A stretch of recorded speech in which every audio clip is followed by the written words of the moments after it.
자, 다음은 사회 분야 기사로 좀 넘어가 보겠습니다. 다음 기사입니다. 혹시 시청자분들 중에 한강공원 갔다 오신 분 있을지 어떨지 모르겠습니다. 요새 많이들 간다고 하시죠. 북적이는 한강공원 우려가 크자 여의도 뚝성 반포 출입을 막는다. 마스크 안 쓰고 저녁에 거기서 술 드시는 분들이 많이 있다는 거예요. 옹기종기 모이셔서. 평소 같았으면 괜찮습니다. 근데 지금은 비상 상황이거든요. 밀집 지역 어제부터 전면 통제다. 한강공원 매점 밤 9시에 닫는다. 또 이런 내용이 있습니다. 여러 가지 지적을 좀 담고 있는데, 자, 야외 활동까지 막는다는 거는 지나치다 이런 의견이 있어요. 그렇지만 방역 당국에서는 야외에서도 마스크를 안 쓸 채 오래 머물면 위험하다는 이런 얘기 계속하고 있습니다. 자, 사람들이 몰렸던 한강공원의 모습 MBN 영상톡으로 묶었습니다. 보시죠.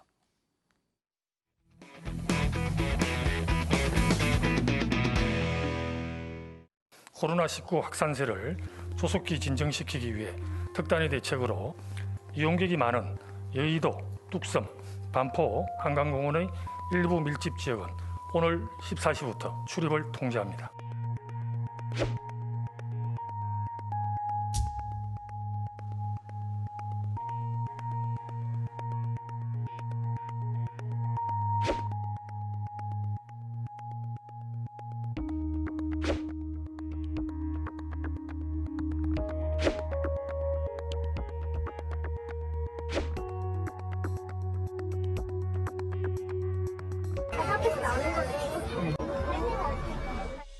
공간에 갇혀 있는 것보다 그래도 바람 불고 뭔가 있으면 그래야 좀 낫지 않을까라는 생각 때문에 자꾸 이제 밖으로 나오게 되는 거죠.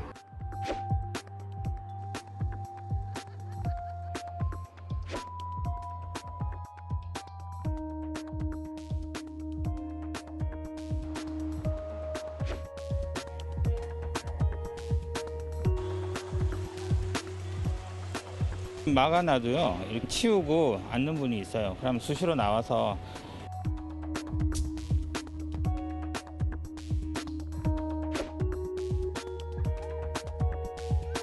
집합 제한 대상은 아니지만 야외 공간도 감염 위험으로부터 자유롭지 않은 만큼 시민 여러분들께서도 치식과 야간 음주 등을 자제해 주시기를 당부드립니다.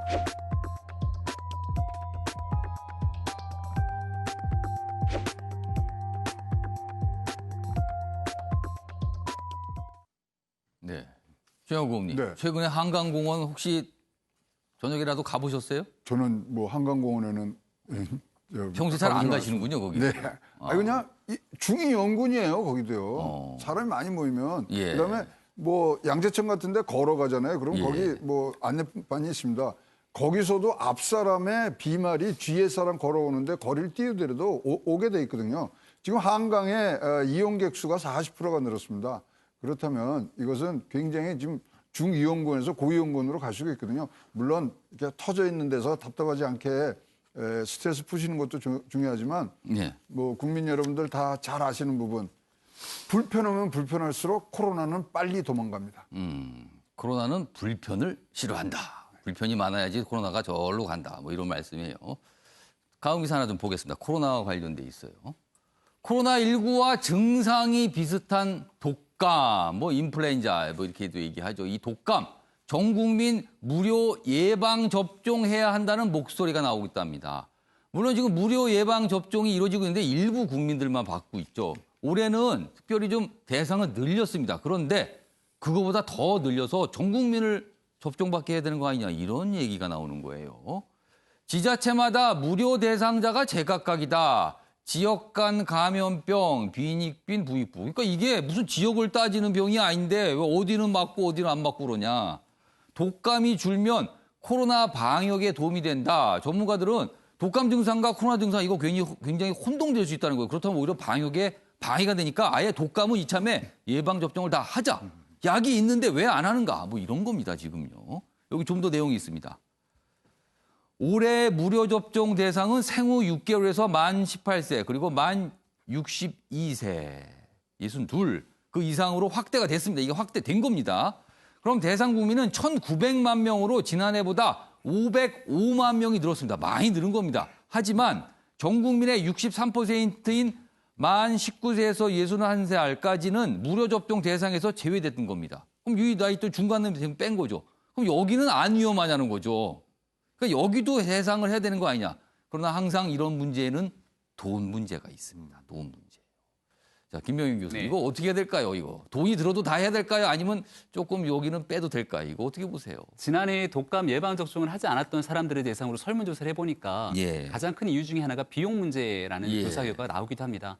아마 지금 여기 계신 패널 분들 모두가 다 무료 접종 대상자가 아닐 겁니다. 아니신 것 같아요, 지금 다들. 지금. 근데 가장 예. 사회적으로 활발하게 활동하면서 움직이기 때문에 예. 여기 계신 분들이 만약 독감 등으로 인해서 여러 가지 건강에 어려움을 겪게 되면 코로나 방역에도 같이 혼란을 끼칠 수 있는 상황들이 존재하거든요. 예. 지금 제주도 같은 경우는 지자체 예산을 통해서 전체 도민들에게 무료 접종을 실시한다고 하고 있는데요. 예. 이번에 4차 추경 예산안을 보니까 휴대전화 요금 지원 등에 대한 내용도 들어가 있더라고요. 예. 근데 결국 정부가 국민의 예산을 쓰는 과정에서는 가장 시급을 요하고 있는 부분들부터 예산을 선별적으로 좀 사용할 필요가 있을 텐데 예. 기존에 있는 본 예산이 반영되지 않았다라면 시급을 요하는 방역 당국이 필요하다 이렇게 주장하는 예산이 있을 때 예. 무엇을 선별적으로 선택해야 될지 결국 정부의 판단과 선택이 굉장히 중요한 지점이 아닐까 싶습니다. 그러네요. 요새 비대면 활동이 많으니까 통신요금 부담이 좀 있을 거거든요. 그러니까 그 부분을 좀 줄여주겠다라는 게 이번에 반영이 된 건데 그럼 과연 이 독감 이건 어떻게 한 거야? 이거는 병과 관련된 건데 여기는 전 국민이 아니다. 이렇게 되는 거죠. 그래서 이 얘기 좀 있습니다. 박수현 전 대변인께서는 이거 어떻게 해야 된다고 보세요? 우리 김명민 교수님 아주 예. 합당한 말씀을 해주신 것 같아요. 정부도 사정은 있습니다. 지금 예. 사회자 말씀하신 대로 돈 문제가 있죠. 예. 그러나 돈도 우선순위를 어떻게 정해서 작은 예. 돈이지만 효율적으로 쓰느냐의 선택의 문제가 있잖아요. 예. 오늘 그 중요한 뉴스가 하나 있는데 그 예정이 됐던 우리 그 질병관리본부가 예. 질병관리청으로 성격이 되고 그렇습니다. 보건복지부가 1차관 제도에서 2차관 예. 제도로 바뀌었어요. 그리고 2차관에 임명된 강도태 그 2차관을 보면 이분이 그 아주 실무 공무원 시절에 어떤 복지를 전문으로 한 분이기보다는 예. 아주 잘 맞게 이제 보건. 이 의료 보건 이런 쪽을 전문으로 한 공무원이거든요. 예. 그렇기 때문에 이제 이런 부분들을 지금 말씀하신 대로 제도적으로 국민의 예. 보건 건강 안전이 어떻게 우선순위에 가야 될지를 이제 더 목소리가 커질 것이다 이런 생각이 들고요. 예. 지금 이제 코로나와 독감 그 진단 시트가 있잖아요. 예. 제가 알기로는 이제 코로나 진단 시트 키트라고 하죠.